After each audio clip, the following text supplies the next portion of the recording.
Doctor سعید احمد کے بیانات سننے کے لیے اس چینل کو سبسکرائب کریں تاکہ ہمارا ہر آنے والا بیانات آپ تک بآسانی پہنچ سکے۔ بسم اللہ الرحمن الرحیم۔ حق خطیب عرف شف اس کے پاس کچھ کرامات جس کا یہ دعویٰ کرتے ہیں، جبکہ اقرار الحسن بھائی نے ان کو لائیو ایکسکلوسیو ایکسپوز کیا۔ اقرار الحسن بھائی ہمیشہ سے جرت مند صحافی رہے ہیں، ان کی ایک بڑی زبردست شہرت رہی ہے، نہ صرف ہمارے ملک پاکستان میں بلکہ دنیا بھر کے اندر جتنی بھی اردو کمیونٹی ہے سب لوگ ان کو بڑے اچھے طریقے سے جانتے ہیں۔ ان کا کام کے ساتھ لگن، ان کی دیانتداری، وہ سب اپنی مثال آپ ہیں۔ ملک کے اندر اکثر و بیشتر جو عوام اہل سنہ والجماعت وہ علماء کے ساتھ، اولیاء اللہ کے ساتھ اور اسی طرح سے بڑے بڑے پیران کے ساتھ، بڑے بڑے جو ہے وہ مرشدین کے ساتھ، اللہ والوں کے ساتھ بیعت ہے، اور وہ ان کے پاس جاتے ہیں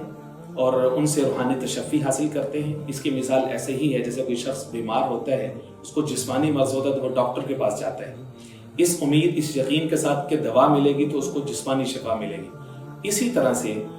یہ لوگ علماء کے پاس جاتے ہیں، صلحاء کے پاس جاتے ہیں، پیران کے پاس جاتے ہیں، مرشدین کے پاس جاتے ہیں روحانی تزکیہ کے لیے اور روحانی تسکین کے لیے، تاکہ روح کی جو بیماریاں ہیں اس سے شفا حاصل کر سکیں۔ ان کے یعنی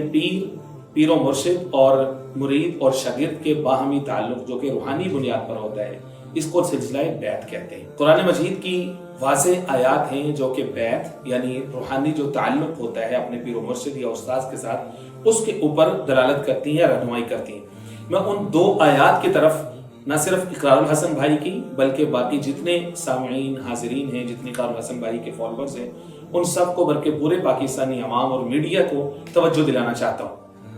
وہ دو آیات، ایک سورۃ الفتح کی ہے، سورۃ الفتح پارہ نمبر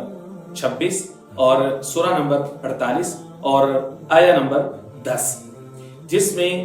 یہ اللہ رب العزت فرما رہے ہیں ان الذین یبایعونک انما یبایعون اللہ۔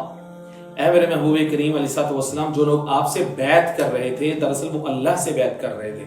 یہ جو بیعت ہے، بیعت یہ ہوتی ہے کہ آپ جس کو پیر و مرشد مانتے ہیں، استاذ مانتے ہیں، روحانی طبیب مانتے ہیں، اس کے ہاتھ میں ہاتھ دے کے یہ عہد کرتے ہیں کہ ہر ایک جو عمل صالح آپ ہمارے لیے ریکمینڈ کریں گے، چاہے وہ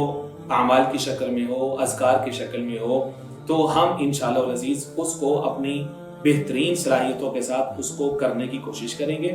اور اللہ کی قربت حاصل کرنے کی پوری کوشش کریں گے۔ اور اس کی دلیل جو ہے وہ سورہ نمبر 60 سورۃ الممتحنہ کے آخر میں بھی موجود ہے، نمبر 12 کے اندر، جس میں اللہ رب العزت یہ فرماتے ہیں یا ایھا النبی، اے نبی صلی اللہ علیہ وسلم، اذا جاءک المؤمنات یبایعنک علی الا یشرکن باللہ شیئا، کہ جب بھی مومن عورتیں آپ کے پاس بیعت کرنے کے لیے آئیں تو آپ ان سے بیعت کر لیجئے۔ ظاہر ہے کہ عورتوں کے ساتھ جو بیعت ہوگی اس کی وضاحت کرنے کی ضرورت نہیں ہے، وہ پردے کے پیچھے سے ہی ہوگی، وہ لائیو ایکسکلوسیو ان پرسن بیعت نہیں ہو سکتی۔ لیکن یہ ہے کہ حضور پاک علیہ الصلوۃ والسلام کے لیے اللہ رب العزت نے یہ جو فرمایا ہے کہ جب مومن عورتیں آپ کے پاس آئیں تو ان سے آپ بیعت لے لیجئے، یعنی ان کے ساتھ آپ ایک روحانی تعلق قائم فرما لیجئے 6 شرطوں پر۔ وہ جو 6 شرطیں ہیں، نمبر 1 اللہ کے ساتھ شرک نہیں ٹھہرائیں گی، نمبر 2 ولا یسرقن، چوری نہیں کریں گی، نمبر 3 ولا یزنین، بدکاری نہیں کریں گی، نمبر 4 ولا یقتلن اولادہن، اپنی اولاد کو قتل نہیں کریں گی، اور نمبر 5 وہ بہتان ترازی نہیں کریں گی، اور نمبر 6 معروف کاموں میں وہ آپ کی نافرمانی نہیں کریں گی۔ یہ جو آخری شرط ہے معروف یعنی نیک عمل، نیک عمل سے مراد یہ ہے کہ ہر وہ عمل جو قرآن و سنت کے دائرے کے اندر ہو تو اس کے اندر آپ کی نافرمانی نہیں کریں گی۔ گویا کہ اس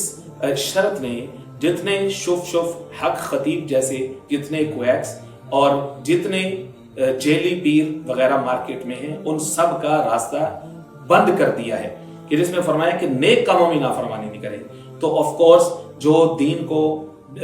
کی بنیاد پر لوگوں کو ڈیسیو کرے، دھوکہ دے، لوگوں کے جذبات کے ساتھ کھیلے، لوگ اس کے پاس آتے ہیں اسپرچویلٹی کے لیے، تزکیہ نفس کے لیے، اپنی روحانی شفا پانے کے لیے، اور ان کو ٹرکس دکھا کے ان کو متاثر کرے اور اس طرح سے ڈرامے بازیاں کرے کہ جس طرح سے جادوگر کر کے دکھاتے ہیں۔ تو یقیناً جتنے بھی اولیاء اللہ اکرام کی ہم نے جتنی بھی ان کی آٹو بایوگرافیز پڑھی ہیں، ان کی جتنی حیات ہم نے پڑھی ہے، اس میں سے کسی کو بھی اس طرح کی شعبدہ بازی یا جادوگری کرتے کبھی بھی نہیں دیکھا گیا۔ اور رب العزت نے جس کو کرامت دی بھی تھی کوئی اس طرح سے اظہار نہیں کرتا تھا، روزانہ کے بنیاد پر مجمع لگا کے بیٹھ سے اور لوگوں کو اپنی یہ اس طرح سے شعبدہ بازی دکھا کر کے متاثر کرنا شروع کر دے۔ تو اس لیے